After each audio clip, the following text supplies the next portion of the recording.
तुम्हारी पहली सांस कब चली थी तुम्हें याद नहीं होगा, लेकिन उस एक सांस ने तुम्हें जीवन दे दिया। और अब सोचो, जब वह अंतिम सांस रुकेगी, क्या तुम जान पाओगे कि क्या गया और क्या शेष रह गया?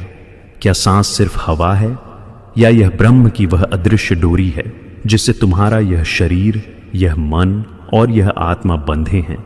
प्राण यह शब्द तुम्हें सरल लगेगा, लेकिन यही वह तत्व है जो देवताओं में शक्ति भरता है, ऋषियों को ध्यान की गहराई देता है और सृष्टि को गति। प्राण उपनिषद कोई कहानी नहीं, यह उस अदृश्य जीवन धारा का वर्णन है जो हर प्राणी में समान रूप से प्रवाहित हो रही है, न राजा को ज्यादा न भिक्षु को कम। ऋषियों ने इसे जाना, योगियों ने इसे साधा और उपनिषदों ने इसे ब्रह्म कहा। आज सनातनी इतिहास चैनल पर हम उस रहस्य की बात करेंगे जो न तुम्हारी आंखों से दिखता है न कानों से सुनाई देता है, परंतु हर क्षण तुम्हारे भीतर स्पंदित होता है। प्राण उपनिषद का प्रारंभ हमें यह उद्घोष कराता है कि प्राण ही ब्रह्म है, प्राणो ब्रह्म इति व्यजानात्। परंतु यह महान सत्य केवल शास्त्रीय वाक्य नहीं, एक जीवित अनुभव है जिसे समझने के लिए हमें एक पौराणिक दृष्टांत की ओर जाना चाहिए।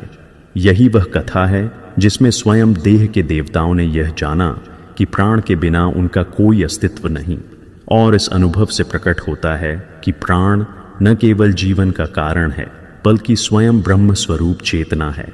आइए उस प्राचीन कथा का स्मरण करें जो प्राण की परम महिमा को उद्घाटित करती है। बहुत प्राचीन काल की बात है, जब सृष्टि की आदि बेला में ब्रह्मा ने अपने तप से मनुष्य शरीर की रचना की। यह शरीर कोई साधारण कृति नहीं थी, वरन ब्रह्मा की सर्जनात्मक शक्ति का चरम फल था। उन्होंने इस पंच भौतिक शरीर को न केवल पृथ्वी, जल, अग्नि, वायु और आकाश से गूंथा, बल्कि उसमें चेतना, संवेग, अनुभव और विचार की दिव्यता भी प्रतिष्ठित की। यह शरीर, जो कि नश्वर प्रतीत होता है, वस्तुतः देवों का मंदिर था। ब्रह्मा ने जब इस मंदिर को साकार किया तो उसमें विविध देवताओं को प्रतिष्ठित किया, न कि मूर्ति रूप में, वरन कार्य रूप में, चेतना रूप में, संवेदना रूप में।